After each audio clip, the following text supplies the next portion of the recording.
Whenever the government says, I'm from the government and I'm here to help, they're typically not. And I am talking about red, white, blue, purple, whatever the color they show up as. The only good government is a one that is at a distance, allowing you to be able to continue to do the things you need to do on a daily basis, as opposed to mandating you do one thing or another. Quick FYI, before we get too much into it, we've got just a few months before my first ever book is out in the world. If you want to pre-order it for yourself or anyone you love, you can do that in the link in the show notes, or you can search it online. It's called Main Street Millionaire. You'll love it. I think it'll make you a lot of money, and I hope you guys pre-order it. Hello, and welcome back to all those who put in the work. I'm Codie Sanchez, and this is the Big Deal podcast. Okay, this segment's a little bit different and interesting, I hope, for you guys. We're going to call this one something along the lines of current events. If you want to tell us what you think we should name this podcast, drop it in the links. Come up with a catchy name for us. We've got our interview podcasts, we've got our Moneymaker podcast series, and now we got this one where we talk to you about what's happening in the world. Let me preface it with this. I think we have to obsess a little bit for just a small amount of time on what's happening with the government right now around us. Let me tell you why. I used to run a business in Latin America at a company called First Trust. We grew it to over $1 billion in assets under management. We were one of the fastest growing international businesses in Latin America. And before I left that company to go start my own, I watched what happens when we let the government get in the way of business. In fact, when I was in Latin America running our business was the same time a new president came on board in a country called Argentina, and that president's name was Cristina Fernandez. Cristina Fernandez came into an Argentina that was just starting to right its way out of formerly socialist policies.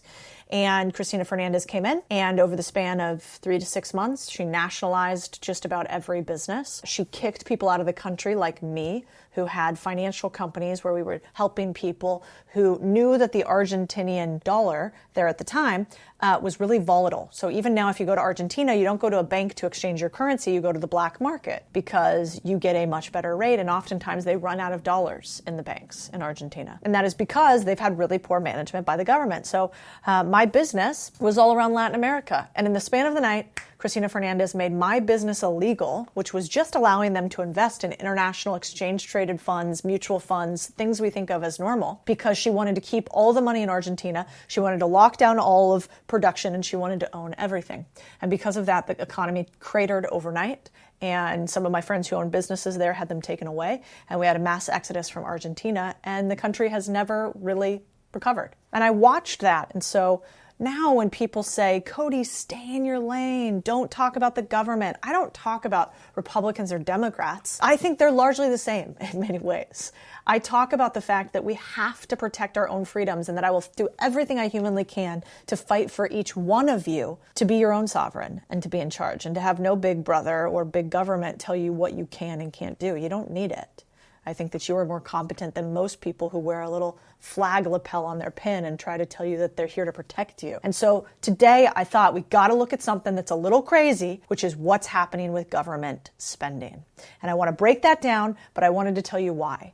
Because if we let the government become what Argentina became, which is somewhere where they nationalize the economy because the government doesn't know how to build, government only knows how to protect and how to spend. They are not innovators. You guys are. And I don't want us to become a poor replica of a country that has more wealth and beauty you can imagine. Argentina's gorgeous, but sadly people in power who don't believe in the individuals. They believe in the collective. And so let's talk about what the hell's going on in the world today. We're going to do this pretty quickly. We're going to break it down, and we're going to come up with some ideas for what to do next. Okay, first, as of July 26, 2024, the U.S. federal debt has skyrocketed to $35 trillion. Almost equal to the size of the economy. Not fun. Listen, the thing is, this is not actually new news, as the U.S. has been running a deficit for a very long time, since 2001, meaning we've been spending more than we earn and borrowing to fill that gap. Things got even worse after March 2020. You guys all remember this, COVID, when central bankers started partying like they just closed an IPO and had bottle service at Tao in New York. You just picture the little central bankers shaking their champagne bottles. So why should we care about this? Well, economic ruin does not sound fun. And not to be dramatic, but this debt could lead to a budget crisis, higher interest rates, and economic instability. And so I think we got to really understand it. Because more than that, long term, it could hurt America's standing in the world, which candidly, we can't afford right now. I thought I'd do an episode really clearly breaking down what is going on, why it matters, in a way that won't put you to sleep, but will make you sound smarter than either your neocon, perma-war uncle at the family gathering or your kind of commie, money is a human right cousin who's never had a real job. Cool? Okay, we're going to break it all down. And we're going to read up on what some of the brightest minds in business have to say about this. So let's steal their homework and get into it. But first, don't be greedy. Share the pod with the needy. I repost all of you who tag me in your Instagram stories, sharing the pod. So make my day and your bud's bank account swell and share this episode. We see a ton of people downplaying our economic situation, and it makes me nervous. Some of the smartest minds in business are starting to sound the alarm. The contrarian view here is that we should actually be listening to these warnings. You see, our economic challenges, it doesn't mean that we're about blind optimism or doom and gloom. It's about facing hard truths, considering unconventional solutions, and being prepared. All right, so Elon Musk has been sounding the alarm about our financial situation. I know some people don't like him and think he's mean or think he's not great, and that could all be true, but he's definitely smart. And anytime somebody has a bank account bigger than I do and has built something bigger than I have, I like to at least listen to part of it. And I want to break down and see where I disagree or where I agree.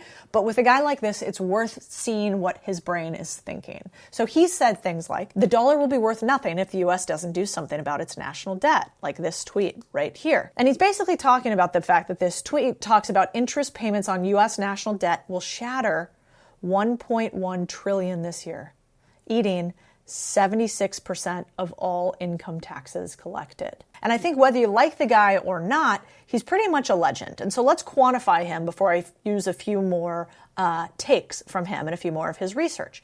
So think about this for a second. I think that Elon Musk might be one of the best CEOs of our generation. And then you might go, Cody, you're just a fangirl. You're an Elon stooge. Okay, let's qualify this in a few different ways. Do you run a business that is harder than rocket ships in space?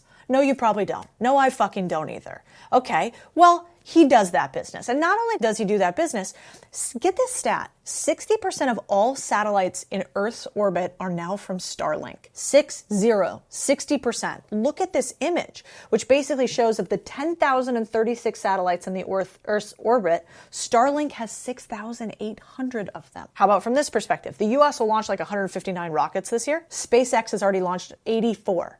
Last year, he launched 96. Okay, so he's pretty good at space, one of the hardest games out there. And oh, by the way, if you fuck up, you die. That's pretty serious. But it's not even talking about what he's done in media, electric cars, batteries, and open sourcing that technology. If you think about it, a friend of mine, Balaji, has a great tweet where he talks about how hardware is one of the most difficult tech or businesses that you could run. And then you add the fact that he's going electric, space, reusable rockets, and managing 3 multi-billion-dollar companies simultaneously. I think his pain tolerance must be unrivaled. And on top of that, anyone who thinks he's bad for the economy is either lying or so dumb as to be irrelevant. I think we should pray that our best and brightest, like him, continue to exist and that our government is 1/10 as efficient using our tax dollars as he is using his shareholders' dollars. In fact, I think if you're wondering if you should date a woman and take her home to your mom, or if you should date a guy and take him home to your dad, you should ask them what they think of Elon Musk. I think it is a great litmus test of intelligence to ask somebody, do you think that Elon Musk is better for society or worse for society? If they say worse for society, cut and fucking run. And so, before we get into more, I just wanted you to know what the man's accomplished, because I think it's really easy to look at Twitter and say his memes are dumb and I don't like that he did this or that. But we've got to go one step deeper than this. So when I was looking at more data from a couple people that I respect highly, from Elon Musk, from Balaji, from another one of my good friends, Brian Westbury, who's an economist, I pulled together a bunch of information on the debt crisis overall in the US. And what I thought was fascinating is we've been running a deficit for years, obviously. And at which point, most people on the internet will go something along the lines of, this doesn't matter, we can keep printing capital, we're the tallest of all the midgets, which is a way of saying that, we're the best economy in the world still, even if all the economies aren't that great, at least we're better than theirs.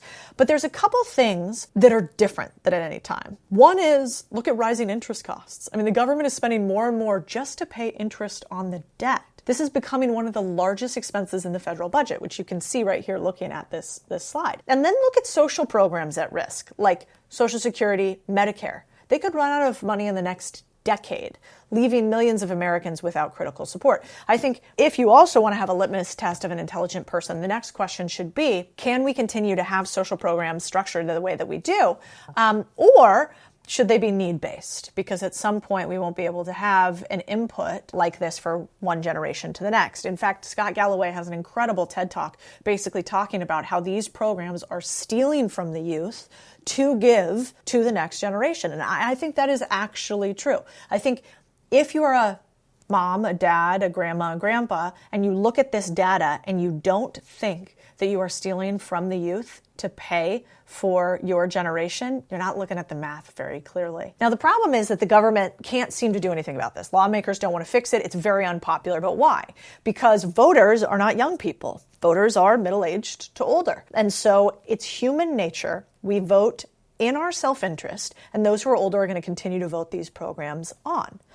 And, I think there's a really interesting post out there by Balaji. He basically talks about the true state of the financial situation in the U.S. and talks a lot about debt, borrowing, and the value of the dollar. What's interesting, I'm going to break down 3 of these graphs. So the first one, we basically see how when the government puts a program in place, they rarely pull it back. This is important to know. It happened during TARP, that's the Asset Relief Program, which happened in 2008, post-financial crisis. It happened on 9/11 with rolling out widespread ability to keep us safe, but also learn a lot about its citizenry. Never pulled that back as well. So in 2003, the Fed issued more emergency loans than during the 2008 financial crisis.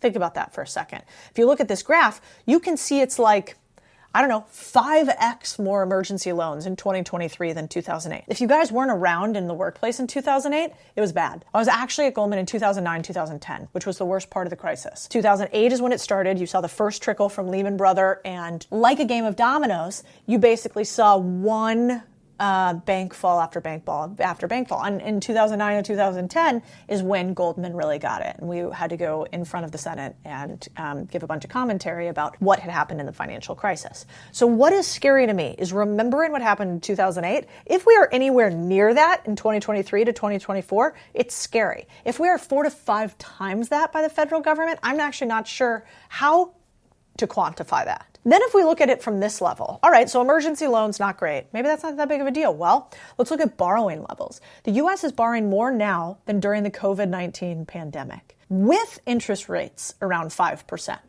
So during COVID-19, we were basically at 0% interest rates. Now we're at 5%. You guys know what that feels like. Have you tried to go get a house lately? Have you looked at the difference in interest rates for the mortgage you could afford 2 or 3 years ago versus now? That is what's happened in the government at scale. This graph is basically showing you, oh my gosh, we are issuing trillions of dollars in bonds. And oh, by the way, we're paying really high interest payments to do it. The next graph is basically showing you interest payments on the national debt that we have. And what's crazy is for the first time ever, we have net interest. So just us paying our interest payments. It's like you having a credit card that instead of you paying off the amount every month, you just pay the interest that you accumulate. That fat debt is still sitting there on your credit card. And on top of it, you're barely making interest payments. Well, for the first time ever, our net interest payments in the US, we pay more towards those than we do our national defense, which is scary in a world in which China's China-ing. And we have what's happening in the Middle East, and we have what's happening in Russia. Then we got a trifecta, in case you guys aren't ready to slit your wrists already, which is the dollar devaluation. So the dollar's lost 25% of its value in just 4 years. 25 cents of every dollar that you own, you have lost because of devaluation of our dollar over the last 4 years. If you were to go back to the 70s, we're talking about losing almost 75% of $1 in just that amount of time. Then, interestingly enough, who owns most treasuries, or the way that we fund our economy? Who is our mom and dad funding our bills? Well, that's China in a lot of ways. China holds more treasury securities than anybody else, but Rutro, since about 2010 when they peaked, 2014 when they peaked again, they are now back to almost historical lows of how much they own of treasuries. So China doesn't want to be our buddy and stabilize our economy anymore. So I talk a lot about business buying and I get a lot of questions about it. One of the most common questions is, where do you find a business to buy? The answer is sad because the worst deals are oversaturated marketplace sites, but the best deals are off-market or curated. Either way, finding a business to buy basically sucks, and I think it should suck less. So that's why we've built something for you guys, BizScout, a business buying marketplace full of only the best deals for both on and off-market. And BizScout is just built different, okay? We've got verified buyers, so the best sellers are actually interested in selling. Scout sites, aka at a glance, what's the quick analysis of this deal? Off-market data, so you can get all the info you need to direct outreach efficiently. Embedded lending, so you can get your financing for the business right where you buy it. BizScout is going to change the face of Main Street buying and selling. Probably not immediately. We have a lot more work to do, but I want you guys to be part of it, to be part of the buyers and builders in this next round. So you guys are one of the first to hear. Go to bizscout.com and check it out. Then we've got the BRICS. I remember when these got created when I was at Goldman, which is Brazil, Russia, India, and China. It's a grouping of countries that came together to sort of combat U.S. dominance, right? They came together and said, what if we create a coalition between the four of us? Well, it turns out that many people outside of the U.S., including the BRICS nation, which are a huge block of power, are buying large amounts of gold instead of U.S. treasuries. I mean, check this out. You can basically see that during the financial crisis, we had record high levels of gold bought. More gold than I know how to quantify. We got Fort Knoxes of gold all around the globe. Well, guess what? We're just about to surpass that level of gold held in 2024. And gold holding is usually an indicator of a risk-off trade, which basically means, oh man, I'm worried about what's happening in the economy, so I'm going to pull back risk. Then we've got de-dollarization. So China has started to use its own currency for most cross-border transactions. What does that mean? Well, in the past, if you wanted to do a deal like China and India, or if you wanted to do a deal China and Latin America, China would use US dollar, Latin American countries would use US dollar, and that would be their trading currency. China's now said, nah, we're going to use our own. We're going to use yuan. And that basically means that we're seeing more deals done in Chinese currency than the US currency, at least by China. And that's not great because that decreases the amount of liquidity and usage of our own currency, which we don't want. Then we made another kind of series of dumb decisions. We had a sanction on Russia and Europe that we thought was going to hurt Russia, but actually ended up hurting Europe more. So we said, no natural gas, no energy for you, Europe. We're going to shut you off from Russia because Russia really needs your cash. Turned out not to be the case. The other problem with this, it's like a little highbrow to understand, is like, imagine we used to use the dollar. You were supposed to use the dollar as a government. You were supposed to say, we do not politicize our usage of the dollar. You just go out and for anybody who wants to use the dollar, trade it back and forth amongst people, go off and prosper. Well, the second that you start politicizing the dollar, which means saying, hey, we are going to use sanctions on Russia. We are going to tell them they can't trade in USD. Well, what happens? They start using other currencies and going to other providers, and that's what's happened in Russia. Then the other thing that's a little scary is from a peacetime perspective, usually in times of peace, not times of war, debt goes down. But what has happened to us since the 1900s? Well, we have skyrocketed post-2000 to some of the highest levels of national debt we've ever had. And all of this together tells me that there's something to worry about. And we'll get into answers of what you do next, but have you ever tried to solve a problem without having proper context for a problem?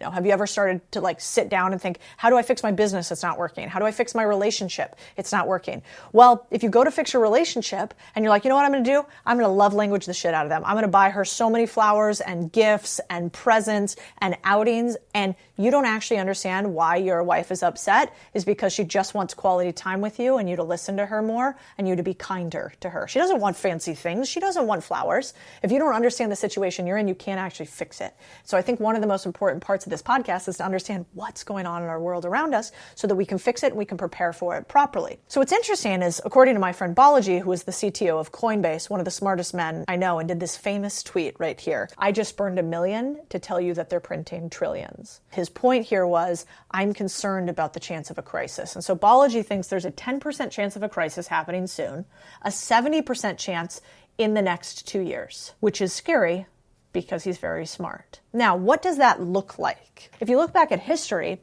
it took just 2 days from the collapse of SVB, you guys remember Silicon Valley Bank sort of collapsing and everybody freaking out, to then the government printing $300 billion. Within 2 weeks, $500 billion was withdrawn from local banks seeking safety. That was one bank and its ripple effect. Lockdowns due to COVID-19 were implemented just 2 months after the virus hit the US. The financial crisis was only acknowledged 2 quarters after Ben Bernanke, the chairman of the Fed at the time, mild recession, famously, mild recession prediction.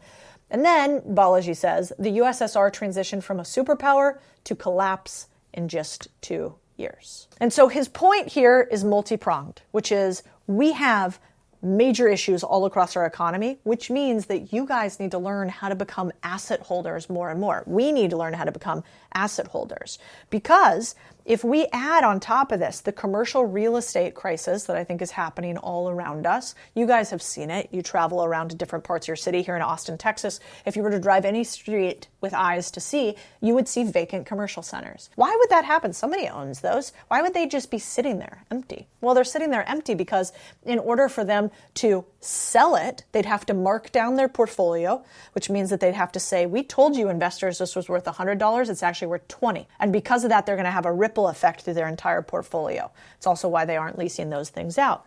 Then we've got pension crisis. We've got underfunded pensions to the tune of like $1.4 trillion with a T.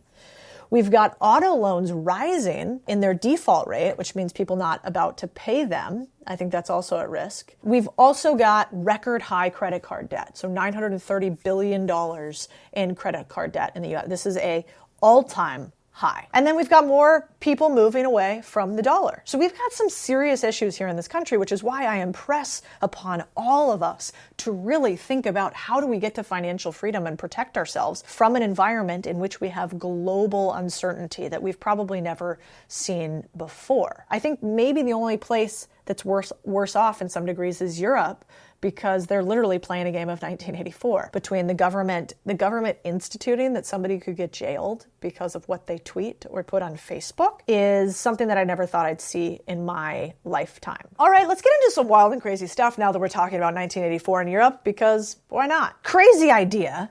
I don't think it's awesome to have Facebook CEO Zuckerberg tell you that he was lightly coerced into censoring news during the last election cycle and also during COVID. I don't think it's awesome to have a founder of a tech company arrested in France for not sharing information on citizens. I definitely don't think it's awesome for governments like the UK and the European Union to say that they would come after even US citizens for things that they say online that they don't like. Elon Musk posted this tweet, which is sadly kind of true. It's 2030 in Europe and you're being executed for liking a meme, which increasingly feels like that could be reasonable. But what's fascinating to me is we don't seem to be very good at second and third order effects. We think that if one party tells us something we don't like, we should censor them. But we don't actually think about the opposite, which is what happens when your party or the opposite party from yours says something that you don't like. What happens when your guys go out of power and the other guys come into power? Then you just play a game of going after one another. It's why we shouldn't arrest former presidents for political reasons. It's why we should make sure everybody gets free speech, even when we don't like what they're saying. And it's why we should make sure that we push back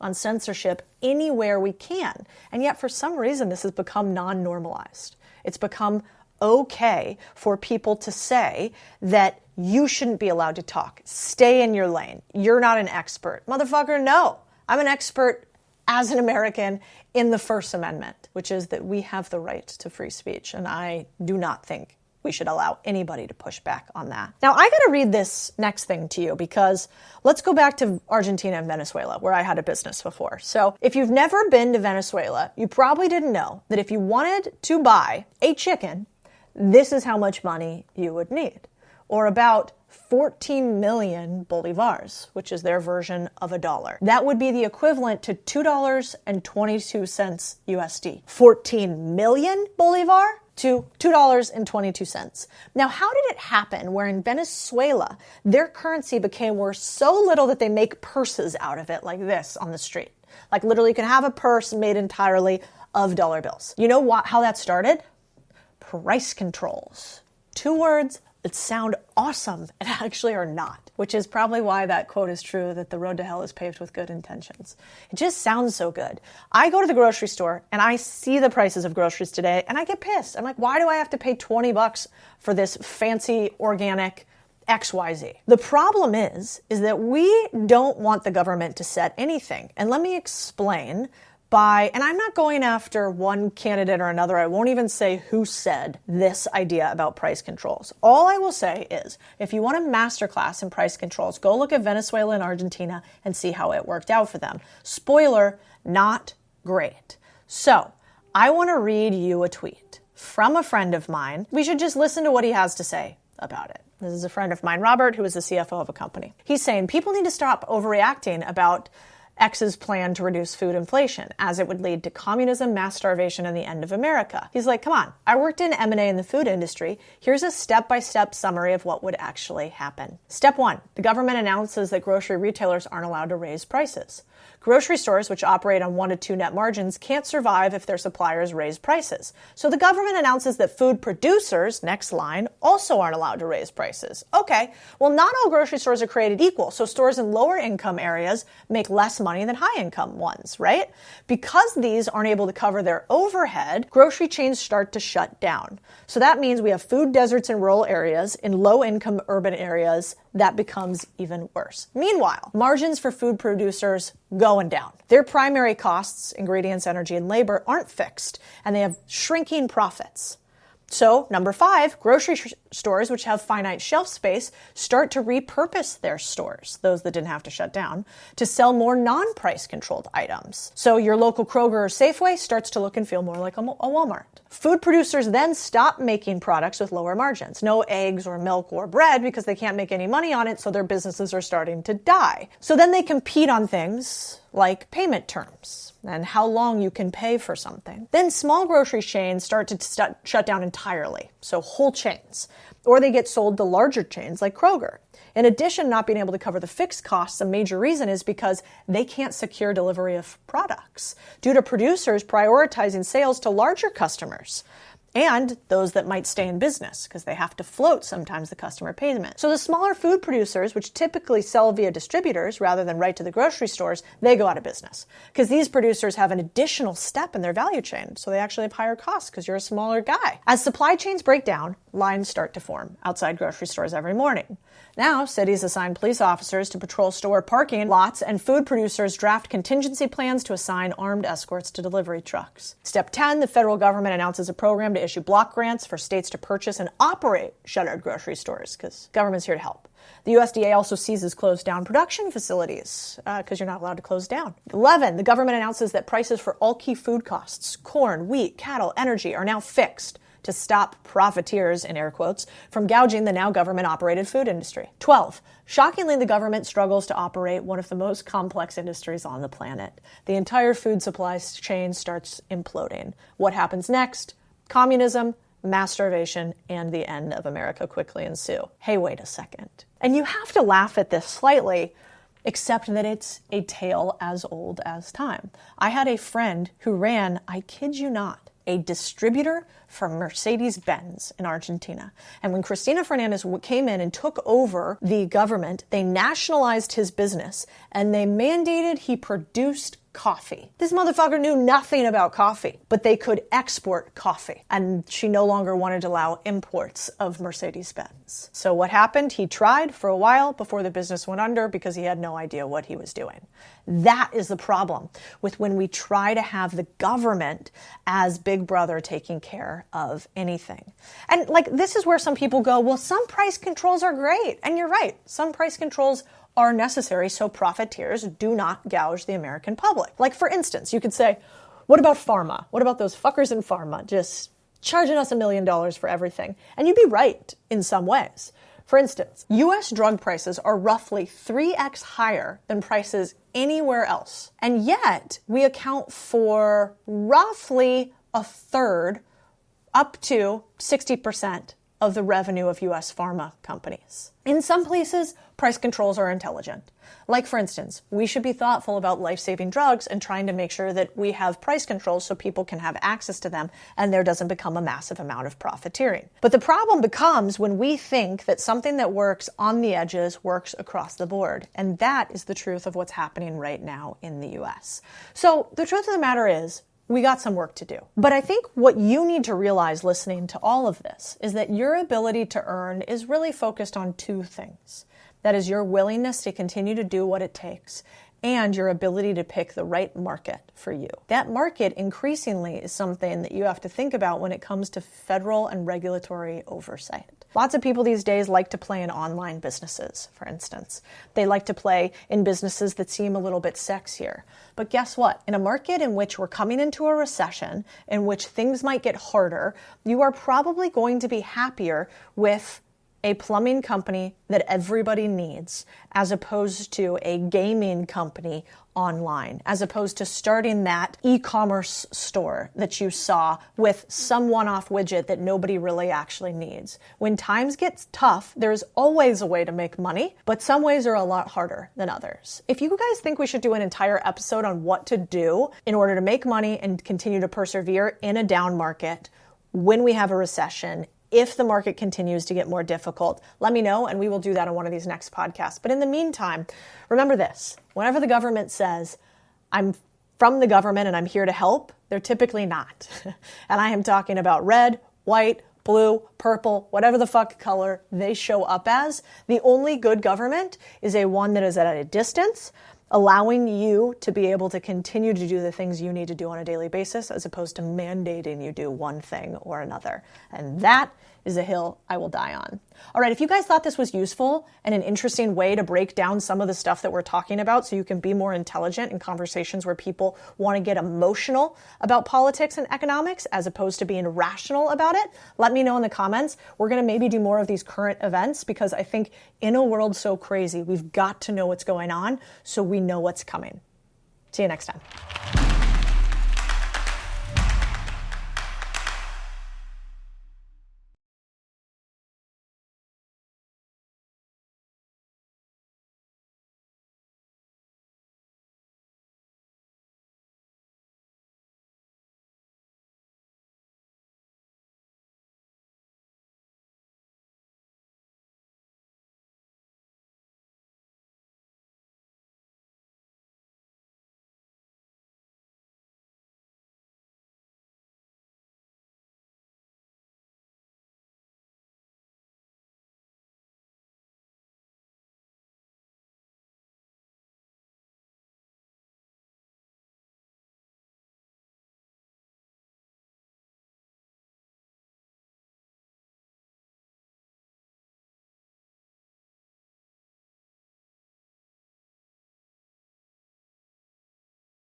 I was a degenerate pretty much like my entire life up until my 20s. This week, we have the performance coach to high performers. He has had his team help people lose 100,000 pounds. If you have a big belly, it's gonna fuck up your brain. How do you think you're gonna feel? Am I going to change my lifestyle, or am I willing to take medications for the rest of my life?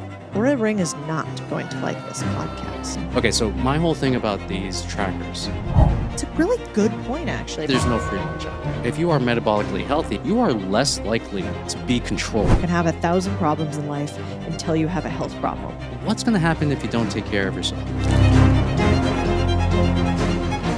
Hi, this is Codie Sanchez. Welcome back to the Big Deal podcast. This week, we have the performance coach to high performers. He is one of the top health and fitness coach in the country. For 20 years, he's been turning people who maybe have a lot of wealth but don't have the right kind of health completely around, to the fact that he has had his team help people lose 100,000 pounds. His name's Dan Go. We get into a bunch of reasons that will shock you about why you aren't losing weight, how to be healthy, how your brain is performing if you aren't very healthy, and why doing this one hack might be the way to stop those hunger pains. Can't wait to get into this conversation with Dan Go.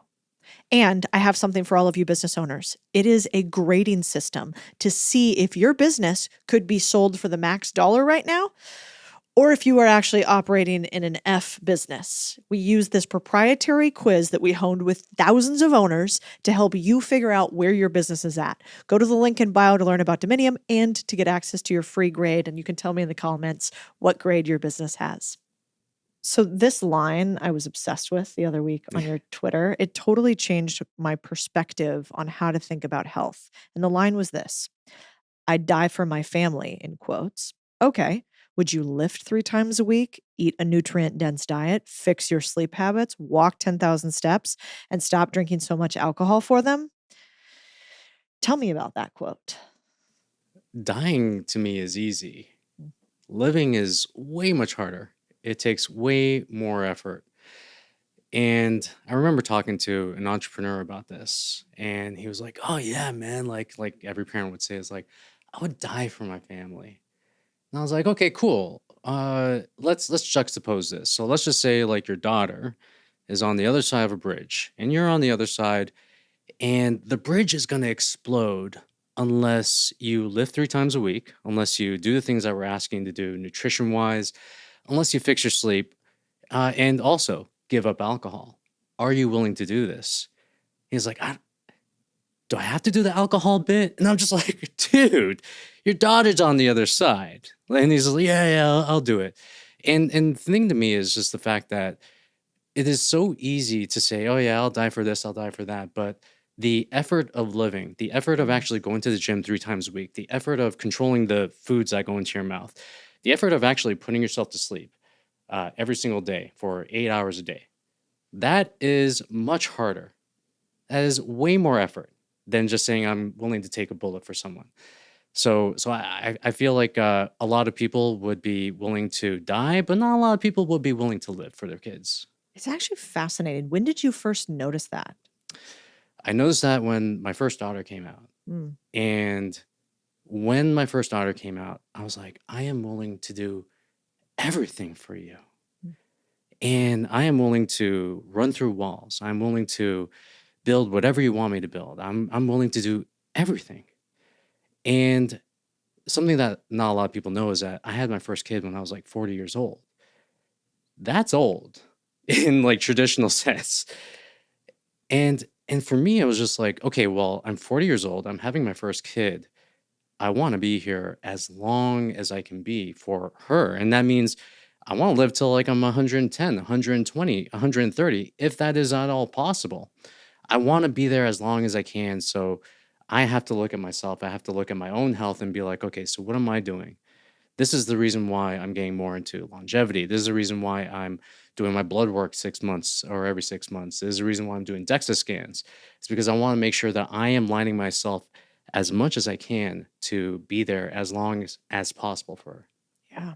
Yeah. It's fascinating though, because it's so damn hard. Like, I don't know Yeah. what the difference is. Why do you think that we are so willing to say, yeah, you could shoot me and that would be okay. Yeah. But I won't make these life changes. Is it just because it's instant and painful as opposed to continuous and sort of low grade pain? Absolutely. I do think that I say this a lot where getting in shape in general is a subtle and slow compounding effect of feeling more positive. Mm. I remember you actually posted this thing where you said, okay, well, I quit alcohol for a month. I ate protein for a month. I did all this stuff for a month. I don't feel any different. What gives? And there's another guy who actually came out with almost like copied you word for word. He got like 100,000 likes. And the thing is that you aren't going to feel the differences within the month. It's almost like saying, okay, well, I tried everything I could to build a business for 30 days. It didn't work out. I don't think this is for me, guys. Like, I don't think this is for me. Shit. Yeah. Okay, that tracks. Yeah. And then it's just like, and for me, it's like this instant gratification that people expect, especially when they're trying to get in shape. Yep. They want things to be fast. They want things to be as instant as humanly possible. But the thing that we know about getting in shape and the thing that we know about business is that it's about the incremental improvements. And these incremental improvements are not necessarily things that you're going to see instantaneously. But if you have enough awareness over 90 days, over 6 months, and you actually track this stuff, you're going to see, oh, crap, I actually made pretty good decisions over 90 days. I actually was able to control my emotions over 90 days. I was able to wake up out of bed and actually like feel like I wanted to crush the day after 90 days. It takes a little bit more. And I remember I was talking to a client. We helped him drop 20 pounds, do all this kind of stuff. And then I asked him after 90 days, I was just like, okay, so tell me what's happening in your life. What's going on? Oh, dude, we just like crushed our record. We had a record breaking month. I'm having like the best time with my wife. Like we're doing it, all that kind of stuff. And I was like, well, do you understand that this is a reflection of like how you feel because you've dropped 20 pounds of fat off of your body? You're not carrying around this weight vest on you. And then he was just like, I never really thought about it like that. And no one does. Mm-mm. And even it goes the other way as well. Where getting out of shape is a slow burn. Oh gosh. And then you wake up one day, you actually like eat the junk food, you binge eat at night, or you drink enough times and it becomes a habit. And then that becomes your new normal. And you're like, oh, cool, this is what life is like. It goes both ways. And people don't realize it until they have to go through it long enough. It's true. The other quote that I love that you have is that the American diet was meant to put you in an American hospital for American healthcare so you can buy American pharma drugs. Yes. The system sucks. And this is not just, I'm from Canada and we have both the same system. We have free healthcare. Our healthcare is not even free. Like we have to wait maybe 6 months to get an MRI. I would almost like rather have private healthcare in that sense because American hospitals, they want to get your money, like they want it. And the thing that we're seeing right now with Maha and the things that we're seeing with RFK Jr. coming into play is the fact that it almost seems like a conspiracy, but it's not. Yeah. Food companies make foods that make you more addicted to the foods that you're eating. Pharma companies come in and they say, oh, cool, we have this thing that's going to help you mask the system, or mask the symptom. But what's going to happen is that you're going to have to take this for the rest of your life so you don't have to feel it. And the unfortunate thing is that everyone wants that. Most people want that. I remember I was talking to one of my sister-in-law. She has her parents. Her parents are frail as you know what. And I was just like, hey, I could give her like a workout program. I can help them go on their way. And she told me, it's like, no, she doesn't want to do that. Give her the pill. Just give me the pill. Make it go away. And then that's the mentality that a lot of people have. And unfortunately, what's going to happen is that there's going to come this precipice where you're going to have to take a medication if you've not taken care of your body. And then that's going to be a decision. Am I going to change my lifestyle or am I willing to take medications for the rest of my life? And unfortunately, for the vast majority of people, they're like, all right, give me the medication. Give me the pill. Yeah. What's fascinating is all the stuff going on with Maha. I know you and I are both friends with a bunch of the same people. I think like they really took some bullets for us out there. Like Callie Means, some of the stuff that he's had to deal with is wild. But what I like about the stuff that you talk about is that you make it sound so simple. So like you have lots of things that you talk about from your, I don't know, how long have you been in fitness now? 18, 20 It's years? 20 years. 20 years. Yeah. So you've basically said, in my 20 years of fitness, I can distill health down to these few things. What are they? This is going to be one that not a lot of people will actually see as the most important thing, which is getting your data, tracking your data. I was having this conversation with one of my clients, and I was like, he's an entrepreneur like yourself. I was like, how often do you check your revenue? How often do you check your sales? Every day, bro, every day. Okay, cool. When's the last time that you stepped on the scale? And then like complete silence. And I'm just like, dude, how are you tracking the metrics that matter to you? And you're not even stepping on the scale and you're saying health is a priority. These two things don't make sense. So for me, you cannot improve what cannot be measured. So the first thing for me is going to be setting up some sort of dashboard. You have your surface level numbers, which are going to be your weight, your inches, your pictures. Then you have your deeper numbers, which are going to be your blood work. It's going to be your DEXA scans. It's going to be, for a guy, it's going to be your testosterone levels. And what we want to do is we want to get this dashboard to inform us whether or not we're on the right track or whether or not we're off track, just like a business. Yeah. I actually say there's so much correlation between a business and the body. So another thing is just, and this is not with the data thing, but I always ask entrepreneurs, okay, when a problem happens in your business, fire happens, what is your first thing that you're going to do? All right, we're going to find what the cause is. We're gonna figure out who's in charge of this, and we're gonna fix the cause right at the root. Okay, cool. Okay, so if you step on a scale and you're 5 pounds over and you did everything that you thought you were supposed to do, what is your reaction to that? And they're like, I panic. They're like, I get emotional. I'm like, this is not working. I can't do this anymore. Yeah. And it's just that they're so objective for their businesses, which is this external thing. But when it comes to the internal, they are not objective at all. They're quite emotional. So I like to get data because that makes me objective about what's happening with my business or what's happening with my body, so to speak. Where do you put all this data? Like, is there an app that can aggregate everything for you? Right now, we're working on it Oh, that at would this be very sick. moment. Yeah. So it's like what we're looking for is like weight trends. We're looking for inches. We're looking Yeah. for a place to put your blood work. We're looking for a place to put your DEXA scans. Right now, there's not anything that aggregates everything all at once, but we can have things that file things away. So even in my software, we can file away the DEXA, we can file away the blood work, we can file away the recommendations, we can have the actual dashboard in front of us, but we don't have anything right now that can give us this health dashboard. And that's one of the things that we're working on at this Yeah, because point. it's annoying. I mean, I have the Aura Ring, right? Yeah. So I'm now tracking like movement and steps Yeah. and sleep, etc. But then I got to go to MyFitnessPal or something to Yes. plug it all in, and then I got to go to like Ladder to do my workouts that I'm going to do. But I can't actually very easily input my numbers for how much weights I'm lifting every single. So at some point, I'm pretty high functioning. You're like, Jesus fucking Christ! Like I have to have 37 apps. And I already run a business, how come I got to do this other one? So it does feel the overwhelming. unfortunate part. Yeah. Yeah, that is an unfortunate part. How's the Aura Ring going for you right now? Actually, I'm loving it, Yeah. which is like, just like you said, what gets measured gets managed. And then also, I think where your attention flows, that's where your energy goes, like Tony Robbins says. And so the fact that I just know every single day, we also have the 8 sleep bed. So it pings me like, how'd you sleep last night? Which makes me want to look at the Aura Ring. And then I sort of gamify, okay, did I do the steps? Did I do the workout today? Yeah. And it becomes a habit, Yeah. How long have you had it for? I've had it for not long, maybe 4 months, something like that. I've got some strong opinions about that. Oh no, you don't like them? What's wrong with the Aura Ring? There's nothing wrong with the Aura Ring. Let's just put that out there. But there is something wrong with using data to kind of like track and make yourself emotional about this stuff. Okay, so my whole thing about these trackers is the fact that we should use them to get the data. Once we get the data, once we make improvements, we should actually stop using them.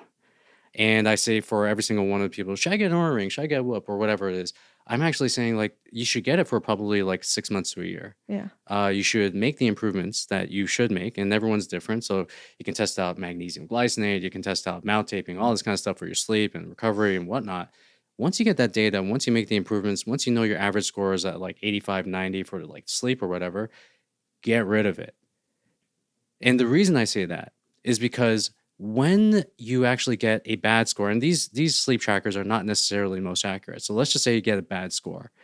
how do you think that's going to make you feel for the rest of the day? Yeah. You get a 60 on your sleep score and you're like, oh, I'm so tired. I don't think I can I'm not going to be operating at my best.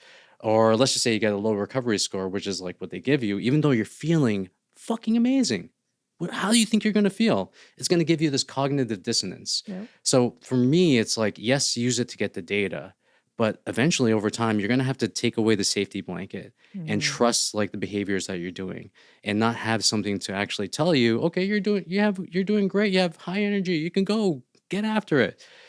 For me, like one of the best things I ever did was actually for my health was actually get rid of the Aura Ring. Interesting. Because you were obsessing on it. I was obsessing on it. Yeah. And it was dictating the way I felt. Yeah. And I think Right. that can happen. It's a really good point, actually, because some of my girlfriends don't sleep well. Happens to a lot of women right after they have a kid. Like Yes. a lot of them struggle with sleep, it Yes. seems. Yeah. And they'd be like, I would just be so stressed when I looked at my sleep score every day. And I sleep like a baby. So I'm always like, no, I'm fucking Brian Johnson Jr. over here. So it doesn't bother me. But if I stopped being able to sleep well, it probably would. So you almost, it's like anything else. You're not going to get your blood tested every single day unless you're sick. Yes. You're going to do it for a period. Then you're going to put it away. Then if you're not feeling good again, you might take it back out again, re-engage. Yes. Aura Ring is not going to like this podcast. Well, They're are they going to want sponsoring to this cut right your now? subscription revenue in half. No, they're not sponsoring it, but I Okay. like that. It's good to know. Yeah. Wait, I want to talk about one other thing that you talked about that I thought was so true, which is you said you're never going to be as young as you are right now. Being in good shape in your 20s is not impressive. Being 40 years old and being fit is a massive status symbol. Yeah. There is this law of diminishing health as we get older. You're probably noticing it right now. If you don't mind me asking, like how old are you? Right? 38. Okay, so 38. You probably know some of your college girlfriends, seeing them grow over the years. There's only a very small percentage of them who are keeping themselves in tip-top shape, Yeah. who look like they looked like when they were in college. And the reason is because you have responsibilities. In college, there's one guy on my Twitter who's just like, yeah, man, I used to like drink and I was like in the best shape of my life in college. And I was like, yeah, because when you drank, you were dancing. You're moving all over the place. You're going from like campus to campus and you're like going out with your friends and you're just moving all the time. And obviously you had good hormone health at that point too. But as we get older, number one is we slow down. Number two is that we have more responsibilities. Let's just say we have like 2 kids. That's a lot to handle. And you're not getting as many steps as you would like handling a toddler, no matter what anyone says. And it's also stress. You feel more stress as you get older. Maybe because it's perception, or maybe it's because of the overall weight of everything that you have to handle, all the stuff that's on your shoulders. So what I say is like when you are in your 40s, and if you're able to keep yourself in shape in your 40s, way more impressive than your 20s, because not only are you dealing with responsibilities, you're dealing with hormone changes as well. And you're also dealing with the modern life that's just like slowing us down. Yeah. And just in general, it's like, hey, like you're supposed to be in your shape in your 20s, okay? Like, come on. I know that's Like, what I always tell them too. I'm like, yeah, just wait until you're my age. Like, yeah. I looked like that too. Okay. Yeah. Like, chill, bro. You're 20, okay? I know. Relax. I know. I do miss those days, actually. Yeah. You know, you told a story that was so beautiful, but also daunting to me about you were in your early 20s and you walked into your dad's house at 6 a.m. Yes. and you were super drunk. And then something happened that kind of changed your whole perspective on health. Yeah. Okay, so I was a degenerate pretty much like my entire life up until my 20s. Always a D student in school. When I got to high school dropout. Grade 9 or freshman year, I was in typewriting class or, keyboarding class. I remember that. I'm that old too. Oh Yeah. my gosh. The teacher had to talk to my mom and say, yo, your kid sucks. People don't know this. I failed kindergarten. I didn't even know that was possible. I failed what did I like? They fail people in kindergarten. You're supposed to do your ABCs. I don't know. So I was always like a shit kid, always. And there was one point in the time where I got really into raving. I got really into doing ecstasy, MDMA, all of the drugs, except for the ones that you put up your nose, because that was like the most dangerous one. I was like, I ain't gonna touch that stuff, right? And there was one time I came home at 6 a.m. and I just walked in, and then you walk in and you see your parent, and you're just like, and then like automatically in your brain, you're like, okay, I gotta play this off. I gotta act like I'm normal. That I'm just coming home from like Bible study or something like that. And I just looked in his face. I was like, hey, like, how's it going? And he went to me, he was just like, he looked at me with the most disappointed Asian father face that you can ever think of. And he's just like, I'm going to the gym. And he just walked past me, walked straight out, didn't say anything. And then that left an impression on me that I will never forget to this day. I actually still remember it vividly. And the reason why I remember that is because at that time, my dad was probably around like 30 pounds overweight at that point. And he was waking up at 6 a.m., hitting the gym. And guess what happened? 1 month later, my dad comes out. He's like the member of the month.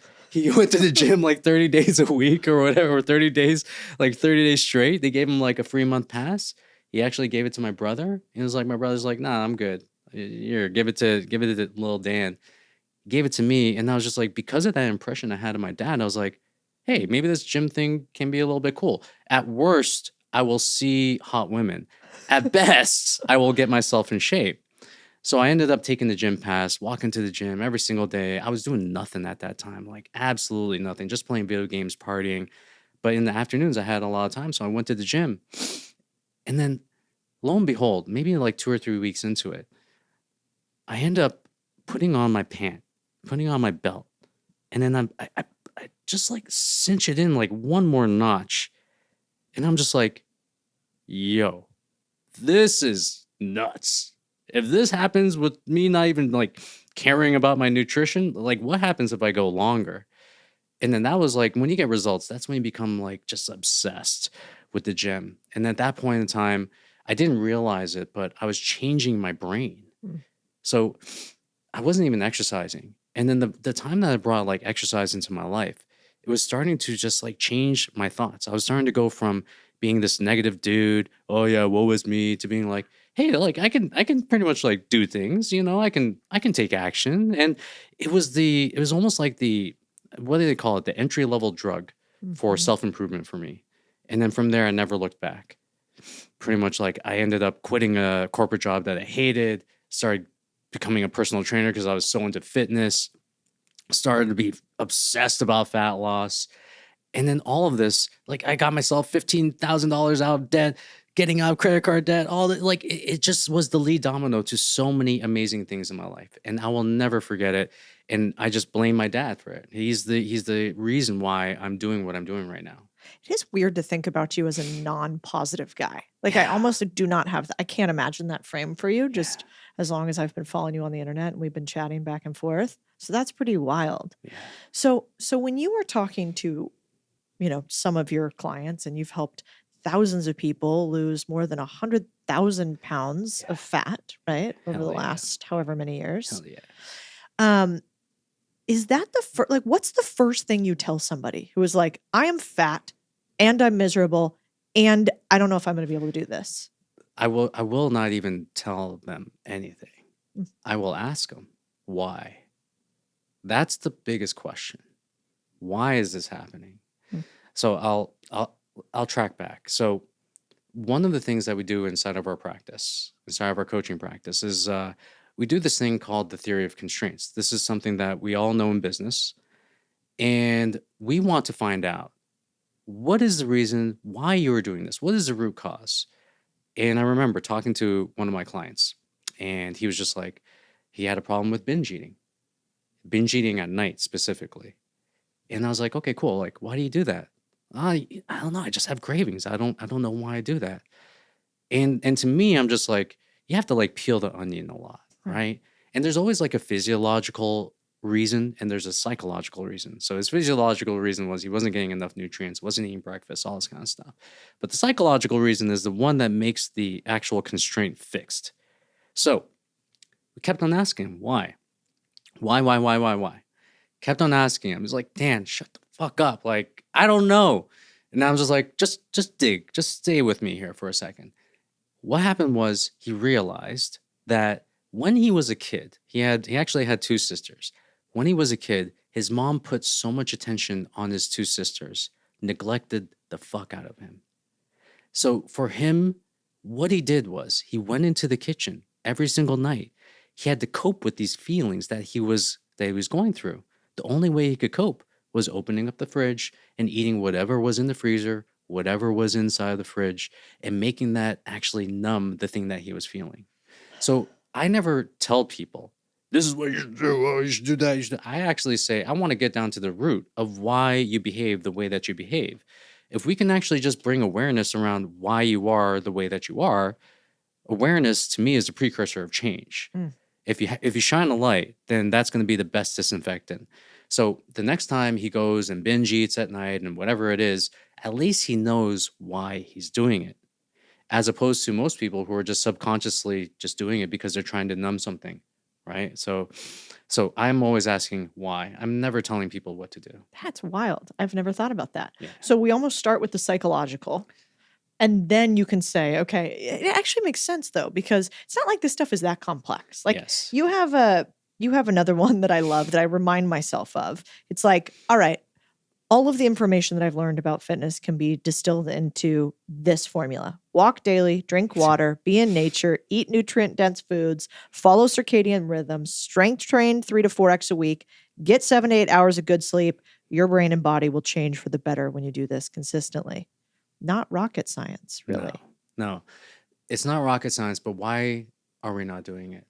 We know what to do, but why are we not doing it? And that to me is the psychological side. So we'll bring it back to, say, someone who's building a business. And I'm pretty sure you've talked to clients about this. You've also dealt with people who have, let's just call it like mental blocks. Yeah. Oh yeah, like Cody, we're not getting enough leads in our business. Like what's going on? And you're like, you should do this, this, and that, and this, and that. And then next week, they're like, okay, did you do those things? No, I didn't. Like all these things like came up and whatever it is. And then at that point, you got to be like, okay, well, this is not a tactical issue. This is a psychological issue. And for most people, that is the issue for them. It is a psychological issue that is wrapped up in a tactical issue. They're like, oh, like I don't know how to count my calories. Oh, like I'm eating the wrong foods. Oh, seed oils and like all this kind of stuff. No. There is a emotion that you're numbing as a result of the food that you're eating or the alcohol that you're drinking. And unless you can actually find out what it is that you're numbing and do the work to actually heal that stuff, you are going to run up against the same psychological roadblock every damn time. And let me tell you this right now, that shit is hard. It's the hardest thing to do. Because guess what? It's going to actually show you, oh, maybe I'm like not in the right relationship right now. Maybe I'm chasing the wrong ladder. But I don't want to think about it, so I'm just going to have another old fashioned. It's going to bring up so many of these decisions and these conversations that you should be having with yourself that you are avoiding. And most times people don't want to go through that work. They just want to go through the numbing agents that allow them to not have to feel that. What percentage of people who are not fit and not healthy realize that it's psychological? I think for the vast majority, they realize it's psychological. Now, the question is that whether or not they want to do the work to find out why. And then that's probably, I would say, I don't know if I can put a percentage on that, but let's just say like not a lot of people. Because behavior change is hard. You have to, changing your personality in general and the way in which you react to things is hard. And then that also means that you're going to have to look at the world in a different way. And we also have to look at these excuses, these rationalizations that we have, and the ways in which we look at this world, the ways in which we behave in this world, as ways in which that give us comfort. If we don't have the security blanket of comfort anymore, what happens? Oh shit, we have to take responsibility for our lives. How many, I'll ask you, like, how many people are willing to take responsibility for their lives? Not enough. Not enough. And maybe they can do it with their business sometimes. You're dealing with entrepreneurs. I could do this with something external. But when it comes to the thing that's internal, ooh, like I got to change like something inside of me. I don't know about that. Yeah. It also seems to me that a lot of this is that society makes it more comfortable to be unhealthy and unfit. Like, for instance, There was something else that I was reading from you that I really liked, which was, oh yeah, it was basically this, that society eats so much junk food that real food is considered dieting. Yeah. And that also when you tell people, hey, I'm going to eat only protein this month, I'm not drinking, I'm not doing any of that. They're like, come on, bro. Yeah. Why aren't you joining me? And so it's lonely trying to be healthy for some reason. What happened there? Isn't it lonely? Like when you started to first become an entrepreneur, wasn't that lonely at first too? Yeah. Because you had to kind of separate from all the finance people. Yeah. And then you had to go your own way. And not a lot of people are willing to go through that process of being lonely. When I started to get in shape, I realized like, oh crap, I really don't like drinking alcohol that much. But here I am binge drinking every single weekend. Like, what's going on here? It's because I want to do things that make me feel part of a tribe. Mhm. I want to be part of the tribe. I don't want to be ostracized. Mhm. And inherently, we're all in it for survival. That's what we're all in it for. If we lose the tribe, then we lose our survival. But we're not living in tribes anymore. But technically, we are. We maybe are, we maybe not. But inherently, that's what's happening. They don't want to be ostracized. They don't want to be away from the tribe. When I started to get my body in shape, I actually had to get rid of a lot of friends because when you start to get in shape, you realize that water attracts its own level. Mm. You want to hang around people who have the value of health and not people who are being like, all right, let's have Big Macs, let's have, burgers and fries and like all the time. Like that stuff's cool once in a while, but not like all the time. Mhm. And the other thing that we have to realize when it comes to this stuff is that we're changing identity. Mm. That's what we're doing. And to me, changing of identity, changing your self-image, changing the way in which you look at yourself and how you perceive yourself, that's probably one of the most important things that we have to do in this journey. Even going from, let's just say, like we're using a business perspective, it's like going from like being someone that earns 6 figures to being someone that earns 7 figures to being someone that earns 8 figures to 9 figures, whatever. Those jumps require a change of identity. Mhm. The same thing goes with our bodies that people don't realize. Making these jumps, going from, let's just say, being metabolically unhealthy to being metabolically healthy to being metabolically healthy to getting a 6-pack to doing all this kind of stuff. That requires change of identity, change of behavior. Are you willing to do the work to get there? That is the question. How does one change their identity to get health? I think like the most important thing is to get someone to help you, to be honest. Like Mhm. you have to invest in yourself, whether it be in education, whether it be in the coach, or whether that, I mean, to me, it's like the fastest path between point A, point B, the place where you want to be, is actually finding a coach that tells you what to do and what not to do. That's like the most important thing. And I look at kind of like education in 3 steps, which is like you have your free education, which is like the stuff that we do on social media. We give away our best stuff, like to be Mhm. honest. We tell you like what the sauce is already. Then you have your courses, which is do it yourself. This is the system, you do it yourself. Then you have the most important one, which is the coach. I think that's the most important one because the coach is going to call you on your bullshit. They're going to keep you accountable. They're going to say, don't do this, avoid this mistake, watch out for that. Okay, cool, we're good. And for me, it's like that's probably the most important thing. But if you can't actually do that, then we have to do it by ourselves. If we have to do it by ourselves, what can we do? Well, number one is what we just talked about, theory of constraints. Okay, so I know I have to eat healthy. I know I have to work out. I know I have to sleep well, whatever. Okay, what is like the number one thing that I can work on right now that I will subordinate everything Mm. to just work on this thing? And the thing about theory of constraints is you subordinate everything, you work on that one thing, that one little habit that's just holding you back, whether it's binge eating at night, whether it's snacking, whether it's not working out, like whatever it is, you just focus on that one thing. And then what you have to do is you have to get support on it. You have to find out awareness around it. Why am I not doing this? What is the reason? Then you have to get support. Then you have to make sure that you just track that habit over and over and over until it becomes a part of your life. Mm. And then after you're done that, you go on to the next thing. The thing that people want is like this whole body transformation, get abs in 6 weeks or whatever it is.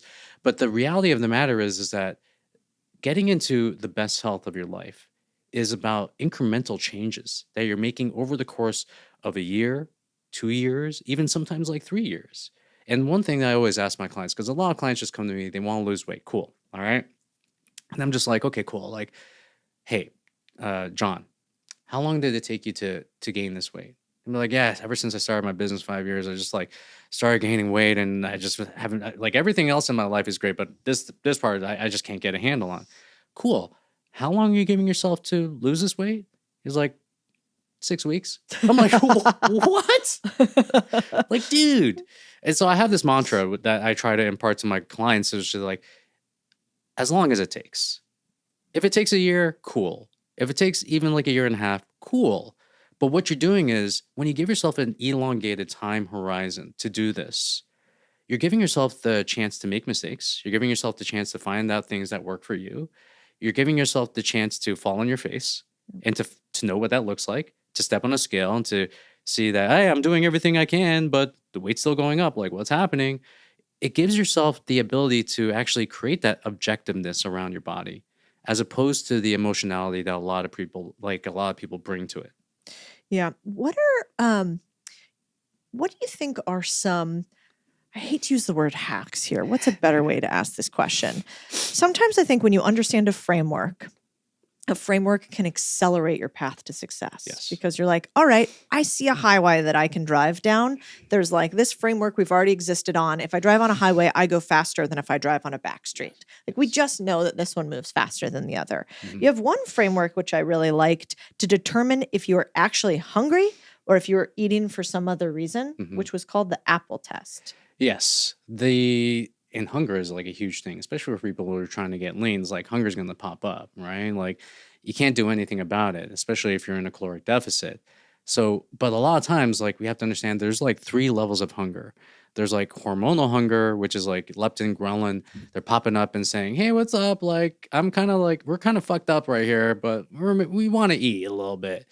And there is also the actual physiological hunger, which is like, hey, what's up, Dan? You haven't had a meal for like 12 hours. Like, you got to eat.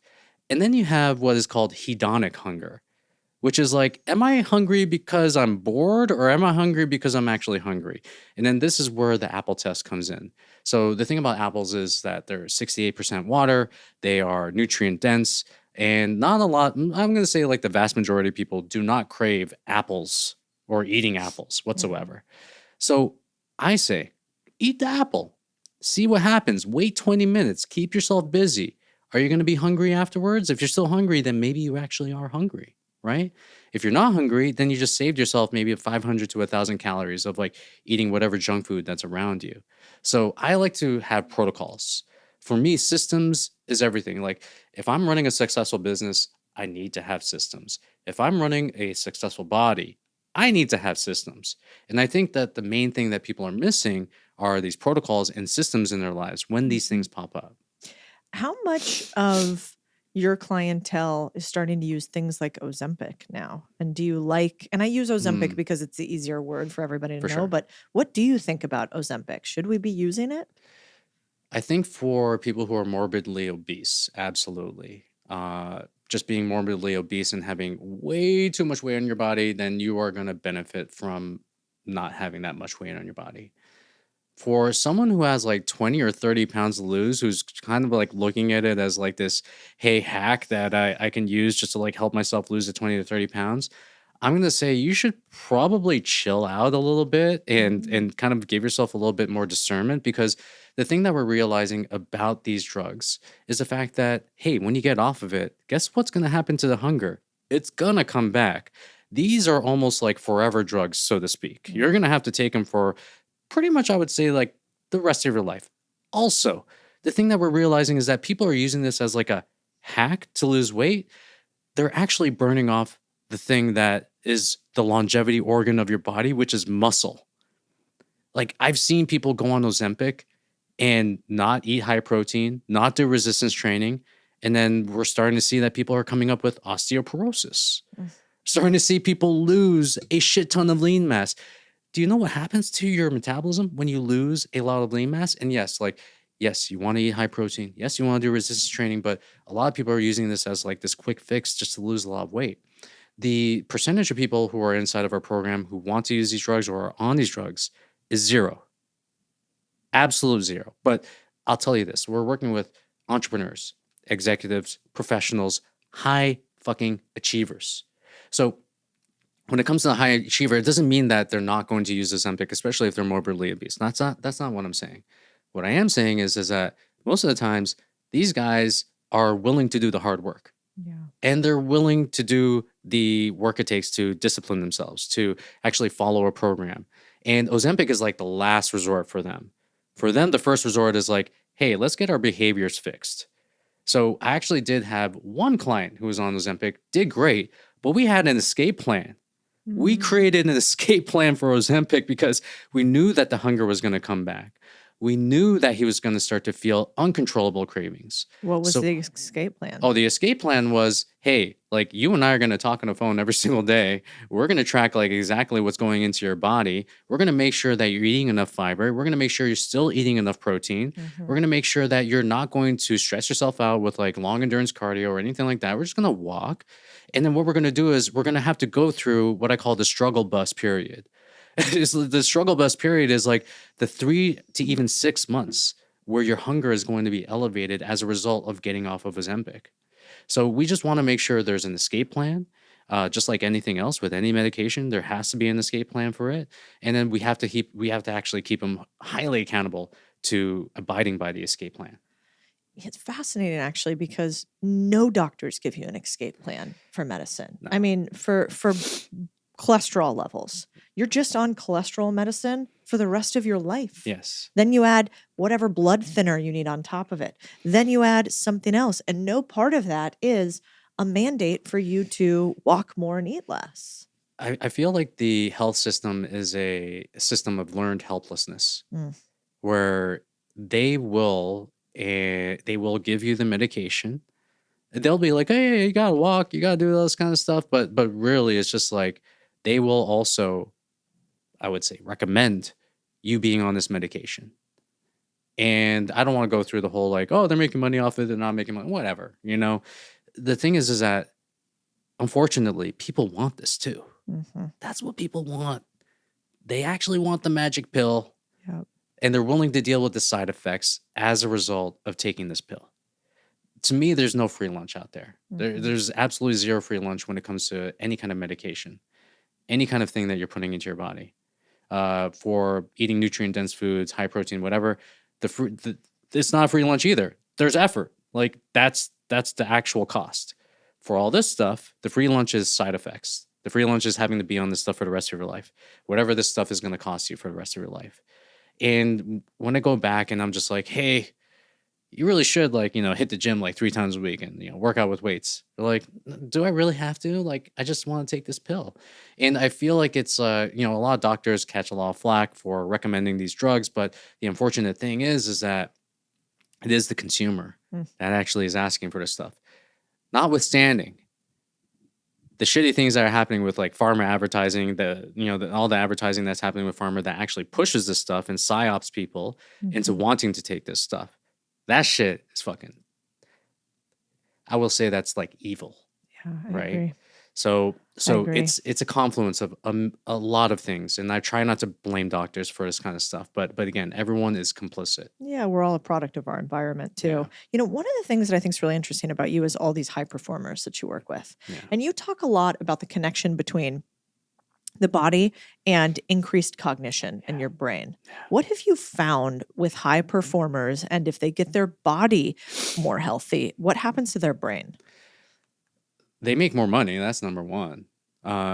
We hit record-breaking revenue months, almost with, I would say, like 75% of our clients. So like some of them are just masters at making money, but at the same time, for a lot of people, because it's not really, it is about the cognition, but to me, it's more about the emotional control. It's more about the decision making. So what we know about, especially when we get rid of visceral fat, when we get rid of belly fat, when we get rid of that stuff, what happens as a result is the brain start to work better. You start to amplify and start to grow areas in your brain that are responsible for decision making and emotional control. I actually set out this tweet before. People got pissed at me, but fuck it, whatever.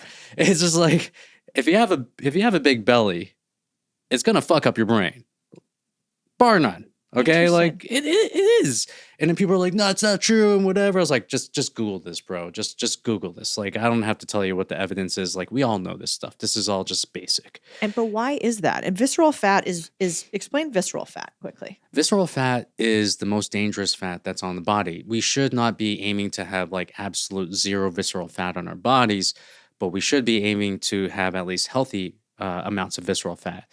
When we have too much visceral fat on our bodies, it sets us up for a lifetime of preventable disease. Things like type 2 diabetes, things like certain cancers, Alzheimer's. And this is very much a lifestyle thing. It's about the foods that you put into your body. It's about the exercise that you do. And for me, it's like my full thing, and this is actually more prevalent for guys than it is for girls. For guys, because they have like the beer belly, that is a sign of having visceral fat. And if you want to check like how much visceral fat or whether or not I have too much, we go through the waist to height ratio, right? So it's like, okay, what is your height in inches and what is your waist in inches? If it's above 50%, you probably have way too much visceral fat. You're probably at a dangerous level right now. And you know what? A lot of people are at that level. Yeah. This is an aside, but I posted this like before picture of myself. Like when I was actually before picture when I was like in my 20s, before I changed my body, and a before picture because when my second daughter came about, I got myself out of shape. And then when I posted that, a lot of guys were saying about the before pictures, like, hey, like I'd like to look at like that. I'd actually like to look like that body right there. The before picture, like the fat one. And then for me, I'm 45 years old. I remember 20 years ago, I was like, that was actually considered fat back then. Yeah. Standards have inflated large amounts. Now that's not now that's actually considered to be healthy. But when we know about metabolic health, like anything above like say for a guy, like 20% body fat is going to be metabolically unhealthy. But standards change. Even right now, they're like lowering the standard for like testosterone, saying like, okay, you shouldn't have this much. You should actually have like around like 500 or whatever. But I digress. And you think that that is wrong? They're just averaging out to what society is today. Yeah. And because most people have lower testosterone, they're saying this is average. You're like, yeah, but it's not good for anybody. They're moving the goalpost. Wow. That's what they're doing. Like they're just moving the goalpost. And there is something to be said. I don't want to get into kind of like the overarching kind of like idea of what testosterone is, but they've done studies where it's like when you have more testosterone in your body, when a guy has more testosterone in his body, he becomes more of an independent thinker. Also, like if you have your body in shape, if you are metabolically healthy, I label it as like you are less likely to be controlled. Yeah. Because you have agency. You have actually high agency. Any person who's in shape, you can actually say, hey, this guy has high agency, at least when it comes to his health. Because you're willing to do what it takes to keep yourself in shape. It's discipline. How do they show increased independent thinking with decreased, let's say, visceral fat or increased muscle? How would they? It's more correlation with the testosterone thing than it is with the visceral fat. So how do they measure that?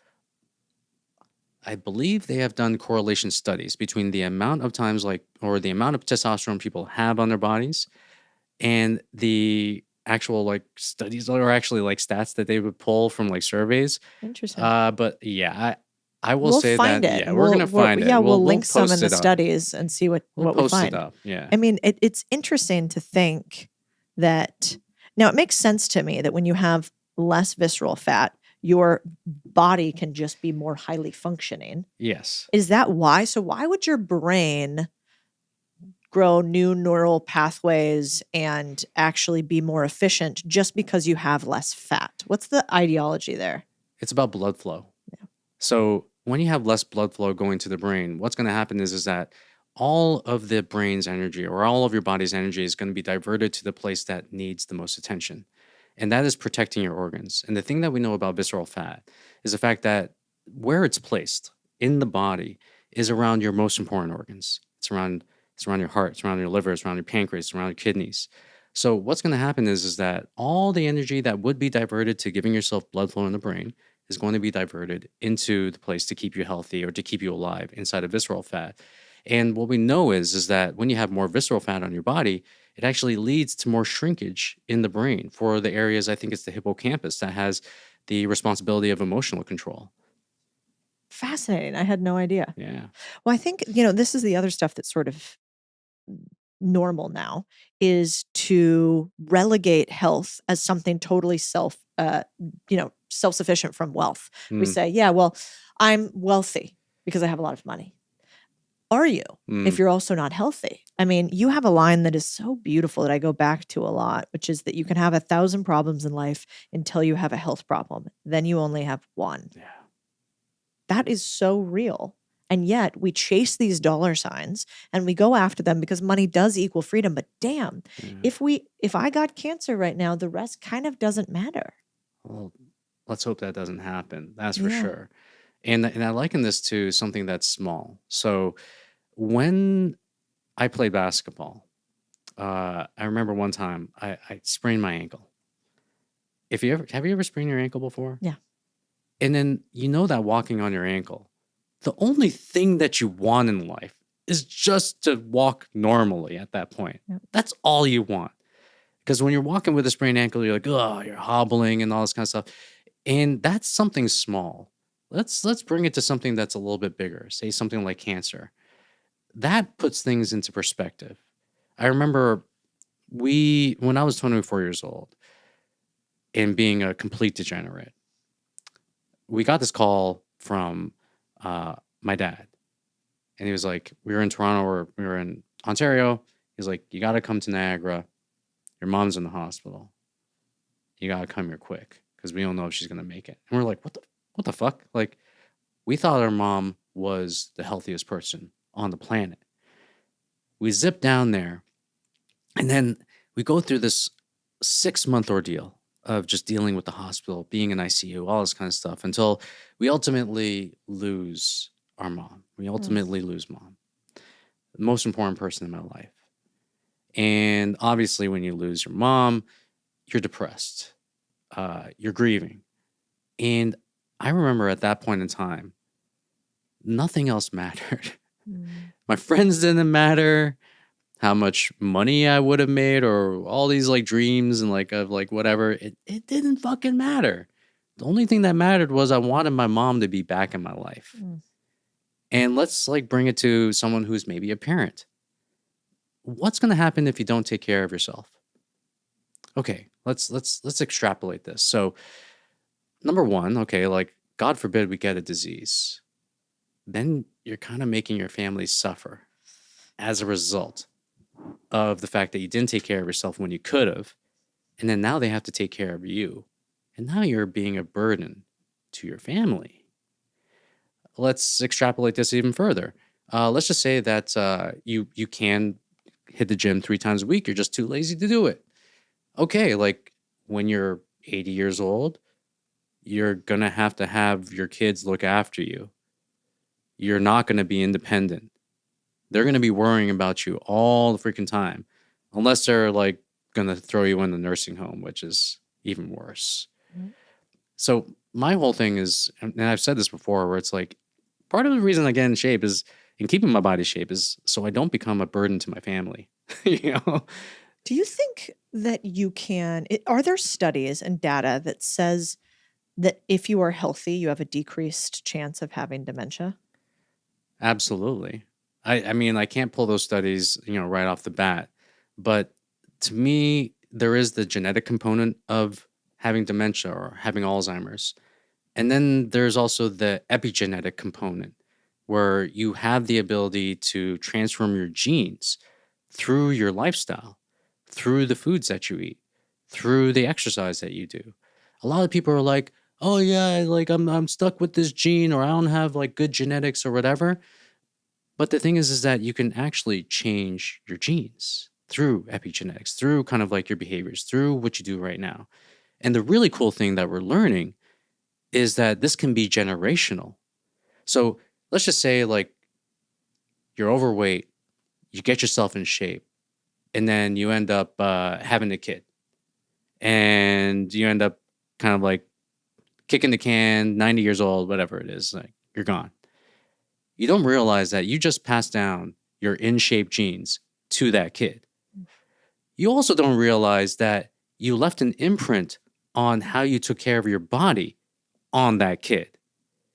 So for me, it's like one of the greatest things that you can do for your kids is like lift the generational curse of not being in shape, of not having good, healthy behaviors. And the more that you can do that, the more that you're creating this kind of like family and this behavior of wealth inside of your family. You are setting up your generation. You're setting up your family for generations to come. Mm. It's fascinating. My grandparents right now are, two of them have dementia. One is pretty late stage. Sorry to hear. Thank you. Yeah. It's really a terrible disease. Yeah. And so I've been spending more time with my family and them. And the tough part about both of them is, they kind of stopped being mobile. Mm. And so they stopped being mobile way before they needed to. My grandmother got a knee surgery and really stopped being mobile after the knee surgery. They got kind of shut down during COVID, right? So then they stopped having interpersonal interaction. My grandfather got macular degeneration, and so he stopped being able to see well, which meant he couldn't walk as much and go in his garden. And I very quickly saw over the course, it was fascinating how fast it happened. Over the course of about a year or two, just their health completely collapsed. Yeah. And I think a lot of the impetus of it was this lack of movement. Yeah. And they hadn't ever been like wildly healthy, but they made a lot of their own food and they were very, very active. And then that stopped. Yeah. And then I compare that with my grandmother, who is going to be 100 next month. Yeah. And she motors. That woman played golf until she was 93, I think, and walks around, takes care of herself, does physical therapy, and is so sharp cognitively because of it. And it's like the tale of two families. Yeah. We can go to the left or we could go to the right. Yeah. And I see similar patterns actually in my parents. And so, my mom's super active now. She's gotten really into Pilates and working out. Nice. And my dad's side of the family, just not as much. And so watching that transcend to my brother versus how I am you're absolutely right. You carry a lineage that you are passing down to your children that you have the ability to affect the outcome on. And you have to ask yourself, am I not willing to only die for them, but might I live for them? 100%. And I'm sorry to hear about your grandparents. Thank you. Yeah. The thing that kind of strikes out to me a little bit is when you stop moving, that also makes you a little bit more morose and depressed. You start to have more negative thoughts too. And because you're just not moving your body. And to me, it's like the movement it's almost like there's this hamster that's inside of the wheel. And you have to keep the hamster moving. You have to keep the hamster moving all the time. And if you stop it, it is the old saying where it's like you lose it, or you use it, or you lose it. Mm-hmm. And for me, one of the things that I constantly remember is like I have a really close friend, and his grandparents lived until 99 and 100. What did they do every day? They walked 2 to 3 miles, no matter what the weather was. Yeah. They cooked their own meals. I met my first actually I met probably my second centenarian. So she was in Haleiwa in Hawaii, and sharp as a tack. And I asked her, I was like, you're my second centenarian that I've ever met. Why? Like, what happened? And then she was like, I play tennis. I go out. I still drink margaritas. I still eat tacos, but I stay active. I keep my weight, pretty stable, and I have fun. And then she was like the happiest person I've ever met too. Yeah. Big smiles. So my whole thing is just like, you have to constantly keep yourself in motion. No matter, because the whole thing about life right now is like, how can we make you as comfortable as humanly possible? That is true. To me, comfort is a drug. Yeah. That's the most addictive drug on the planet right now. It's like, how can we stop you from moving? Even this whole thing with like robotics and like all this stuff, like, how can we stop you from cleaning your home? How can we stop you from doing your dishes? How can we stop you from gardening? How can we make life easier for you? And my whole thing is like, you don't want life to be easy. Like, once life is actually easy for you, that's when all the shit hits the fan. Mm. That's when you see the slow degradation of the way in which you should have lived. Mm. So for me, it's like keep yourself in motion. Yes, there are ways to do it. You want to be lifting weights, obviously. You want to be eating a nutrient dense diet. You want to be focusing on your sleep. But give a fuck about your health. Yeah. Yeah. Are you still close friends with people who are really unhealthy? Am I still close? That's a very good question, actually. Yes, I am. And I have people on my team who are somewhat not as healthy or metabolically unhealthy. And for me, it's about the person. It's not necessarily about their behaviors. Yeah. But yes. Do you Yeah. think that being unhealthy or being fit is contagious? To a certain degree, yes. But will it be contagious for everybody? It depends on how much resistance that they're seeing inside themselves. Also depends like how sensitive they are as well. I remember I had a conversation with a guy who used to be my friend, and and for me, I'm actually of the mind of like, hey, if I'm a friend, I gotta be straight up with you, right? And I hadn't seen this guy for probably like 3 to 5 years, or actually probably 3 years. And he had gained probably, I would say, like 40 to 50 pounds on his body. First time seeing him, like, whoa. And my wife was just like, whoa, like, holy crap, what happened? So we're walking down the street one day, and I was like, yo, are we going to do something about this? Like, I'm willing to help. What do you need? And then he was just like, and then I just pretty much ran up against a brick wall. Dan, you don't know what I'm going through. You don't know what's happening in my life. And you don't know this and you don't know that. I'm just like I never asked that. I just want to know if you need help. And for a lot of people, they're stuck in this story of why they can't get in shape, of like why they can't do this stuff, of like why this is all happening to them. And for me, it's like me being like the guy that I am, it's like I almost like turned from like a type B to like a type A personality by just getting my body in shape and being like a hard driver, being so motivated. For me, it's almost like I don't know why people would not want to do this. Because do you not want to have more energy? Do you not want to make more money? Do you not want to be more confident? And all it is that people have this story around the reasons why they can't get in shape. And as long as you actually just still be stuck in that reason, then it's just not going to happen. Yeah, my dad always says you can't teach desire. Yeah. And so, but I do think, to your point, you can stimulate somebody else to desire a thing that they truly want. And it sounds like that's what you do. It's by getting to that root and then saying, hey, are you aware that this idea is what's holding you back? And then they might have the desire to fix that. I would hope so. It depends on the person. Can you tell right away if somebody will do the things that they need to do to change their health or not? Do you have like a 60-second gut reaction to it by now after 20 years? Definitely. Are we talking about someone that's like hiring me, or are we talking about someone that's like do you have questions that you go through that you're like, well, you're not going to make it. I can already tell. Okay. There's actually a line that people use where I'm like, you're not going to make it. And the line that they use when they hire me is like, I'm going to be your best client ever.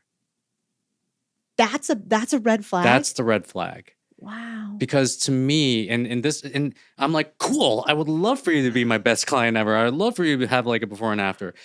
But what I've come to realize is that why you're doing it is probably the wrong reason. You're doing it for external validation. You're not doing it for an intrinsic motivation to get yourself healthy, to make yourself feel better, to become a better version of yourself. You're doing it, you're saying, I'm going to be your best client ever. I'm just like, oh, crap. That's like the death knell. I wish you hadn't said that to me. And then for me, I'll automatically be like, no. Like, do this for yourself. I don't care. Like, you're hiring me. Do this for yourself. But when people say that, I'm automatically being like, you're probably doing this for the wrong reason at this very moment. That's so fascinating. Yeah. All right. We have a little exercise we do at the end of every podcast. Okay. You ready? I I think so. Okay. We give you this card, and on it, you write a little letter to either young Dan, maybe it's 24-year-old to Dan, or to the 24-year-old Dan's listening in the audience. What would you tell them?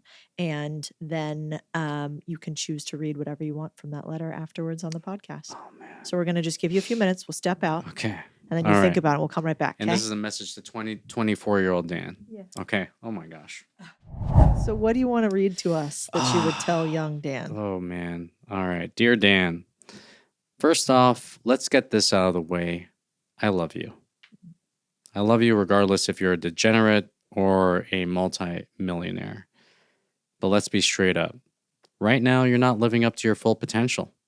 There is a world awaiting you, but only if you choose to pick yourself up and take responsibility for your life. You are so much more than you are showing right now. Lean into your resistance and trust that there's a plan for you. And this is actually a line my mom would always tell me when I would sit across from her desk. She would sit me down at her conference table. She would have this talk with me every single time I was fucking up. And then the line was, you can do anything you put your mind to. And it's time to show the world what you can do. I love you. Signed, Dan Go. Yeah. So beautiful. Yeah. Dan Go. Dan Go. Yeah, Oh my gosh, I appreciate it. I love this. Well, we are going to keep them. Thank you. Yeah, and we're going to put them into a book for everybody. Oh, wow. And it's just like a little lovely I think sometimes like when we're on stages like this, people think that we're whatever we are. Yeah. And even if we're giving advice or telling our stories, like we've been in all the highs and lows between all of us. We're all a mess. So I think it's really a beautiful thing to share. Thank you. Thank you. And it's something to be said about the people that we see on social media, where it's like, we have to understand that we're talking to human beings right here. 100%. Yeah. He's super flawed. Extremely flawed. Super fucked up, and just like trying to human as much as we can. Yeah. And I think about this often, where it's just like, in the scope and the scale, it varies, but it's just like, you're speaking to millions of people, and you're also getting the feedback from millions of people. Yeah. And I don't know what it's like to be a girl. I don't know what it's like to be a woman. But when I look at social media, I'm like, holy shit, women get it way worse than guys do. I'm like, God damn, like, weird especially from guys. Like, what's up with that? Like, anyways, but I don't know. it's a weird game that we're in right now, and I think this is like something that no one has ever navigated in their lives, and I think both of us are doing a pretty damn good job of it. I think you're doing a great job of it as well. Right back at you. Thank you.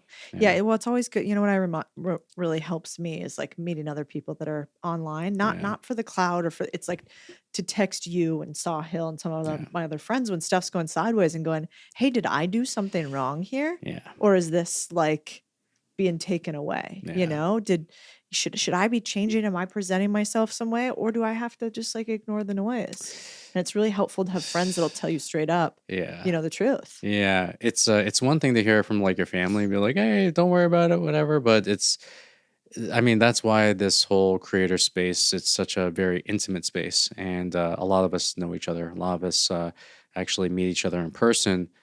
And it's so beneficial to bounce this stuff off of each other. 1,000%. And also with like, we were talking about some of the book stuff and the things I'm going through with that. It's just so beneficial to talk to someone that understands where that person is coming from, the things that they are going through, the decisions that they have to make in their lives. And yeah, I'm grateful that I'm friends with a lot of the people that I interact with online. So, yeah, same. Yeah, and it does. You really quickly figure out who you're real homies with or not, too, because that's the other one. I always think that I'm friends with everybody. I'm like a golden retriever. Yeah. And I'm like, oh, wait, we're not friends. You're just charismatic. Whoops. It's so funny because you probably see this depending on the levels of which you jump across. Yeah. So, you're homies with someone when you're like had 100,000 followers on Instagram, and then you hit 1 million, and then that homie's just like, she got too big for her britches, and like all right. And and it's just like, and for me, I'm like, I still look at that person like, you're my boy, you're my homie, But it's so weird because they kind of like see you as like being different in a sense when you're completely the same person as you were when you were at 100,000 Yep. values, everything like that. So Yeah. yeah, it's weird to see sometimes. I know. Yeah. I totally get it. I remember when I first met Tim Ferriss and like started becoming friendly with him, I didn't understand because I wasn't very big on the internet thing, that whole like not wanting to be public and you know, his essays that he's written on the subject. Yeah. And now after being a little bit public, I'm like, oh, I do get it. It's a huge blessing. Like, oh my God, it's such a huge gift Yeah. and responsibility. But it also can, if you don't have your head on straight, it can drive you fucking crazy. And So- you can turn into a psychopath. So I have this thing where I'm so blessed that I got started late. And I would Yes. say like when Same. yeah, it's like maybe you got started at like 35 or something, Yeah, I whatever. think that sounds right. And it's just like you have the requisite maturity to deal with this stuff. Yeah. I can't imagine myself at 20 years old having to deal with this shit. No, dude, I'd be Justin Bieber today. Oh, I'd for be sure. fucking losing it. Oh, for sure. Yeah, I mean, he's actually doing pretty good. I'd be Yeah. Britney Spears. I'd be like those knife chop. I mean, Oh my and it's, God. you know, honestly, especially because people kind of forget when you get this much attention that you can get in your own head and also turn yourself into a dick. Yeah. You know, and you can be like, Yeah. everybody's looking. Nobody really cares. They care about for like Yeah. 30 seconds online. Yes. But then you go into the real world and people are mostly only nice. yes. You know, unless you're in politics, then I think people are probably mean. Yeah. We're going to stay out of that. Stay I'm out going of to stick that with bank part. accounts. You stick with bodies. 100%. And we'll take it from there. Yeah, I don't want to get into that space, but No, but that would be un-Canadian of you, actually. You know, aren't you guys oh like too man, nice? no, not anymore. That's actually true. That's actually yeah, true. We don't have that moniker anymore. Dang it! I know. Yeah. I watched that hockey game the other Oh, night yeah. where they booed the American flag. French Canadians, though, that's a different breed. I like that crew. Yeah, Nick's laughing because he was a hockey player. He knows what's up. But the thing is, like We did beat the shit out of you guys then, but then you Yeah, came dude. back and then you beat us next time. So now we're I- all even and I- everybody could be cool. I don't have that sports thing in me, you know. Like I don't have that. Oh, you're I just don't, you know. But then at the same time, when the Canadians were booing the Americans, I was just like, oh shit, we got a long way to go, man. We got a long way to go if this is happening, and you're seeing them as an enemy right now. Yeah, it's true. Oh, I was just like, it broke my heart when it happened. Aw. It did, because I was just like, that's not. I mean, it says so many things Yeah. that I am just not in agreement with whatsoever. Yeah, So I agree. Well, we'll let you hang out in America now still then. I I was actually telling my family, I was like, oh yeah, we're gonna become the 51st state, and they're pretty much like locked into the media scape, and they're like, fuck. I was like, oh shit, okay. Too soon, stir Too in the soon. pot. Yeah. But I'm kind of like, you know. Would it be the worst thing ever? I Yeah, don't think it'd be depends. bad, you know. Yeah. You know, I think that if we can't make jokes about stuff like this, then we've lost our minds. But I'm sure people will 100%. tell us in the YouTube comments whether they like it. Oh. They'll be like, the thing is, that Dan Go, I'm unfollowing him. Yeah, pretty much. And I'll be No way. like, Your Twitter is, and I'm not saying this just because you're on here, or X, I can't keep calling it that, Yeah. but is so good. And I thanks. go to it a lot and I think about like the way that Dan phrases this for the body is what I think for the bank account. And then I kind of like try to craft like, I think it really makes me think about things. Yes. And so you do a lot more than just talk about health. Thank you. And for me, it's like there's so many corollaries between the finance and also the fitness. Mm-hmm. All of the same principles almost apply. Yeah. But then it's just like you have to. It's almost like you tweak them a little bit. Yeah. And for me, I guess like when you become so deep in one little area, then you start to see the world in that area. You start to kind of like mold the world and like, okay, so that's why I call it the body dashboard. That's why you have to know your numbers and like all this kind Yeah. of stuff, because I'm both into entrepreneurship and fitness. So it's like when you get deep into something, then it just becomes this view in which you see the world. And you try to kind of expand that a little bit, but yeah, I try to do my best. I'm not perfect, but you know, No, that's it's how it good stuff, happens. man. Thank you Yeah. for all the inspiration. You're I the man. appreciate it. I Dan look up to Go- you, man. Oh. I look up to you. You Oh my really got a gosh. laundromat fetish? Is that why you No, follow along? I'm honestly like I do. I look at the way in which you present yourself. I look at the way in which you are actually dealing with conflict. Commendable, very commendable, because I've seen some shit and I'm just like, okay, cool. Like, she ignores and, doesn't give this shit energy, right? Yeah. But at the same time, I look at the rocket ship that you're on, and I look at the way in which you are doing things, and it comes from a place where I really do think it's like coming from a place where it's like you have this like black belt knowledge, it's like the black belt like sensei knowledge, and then you're doing it in a way that's just so educating and entertaining. And I look at your content, I'm just like, okay, cool, like this is it right here. Yes. So yeah. Nick, you hear that? Are we proud? Yes. He goes, Great double job. thumbs up. Great job. No, you guys are doing fantastic work. So, Oh, you're yeah. the man. Dango, thank you so much for having us. Dango you. on all the socials. Yeah, Dango on all socials. Yay. Yeah.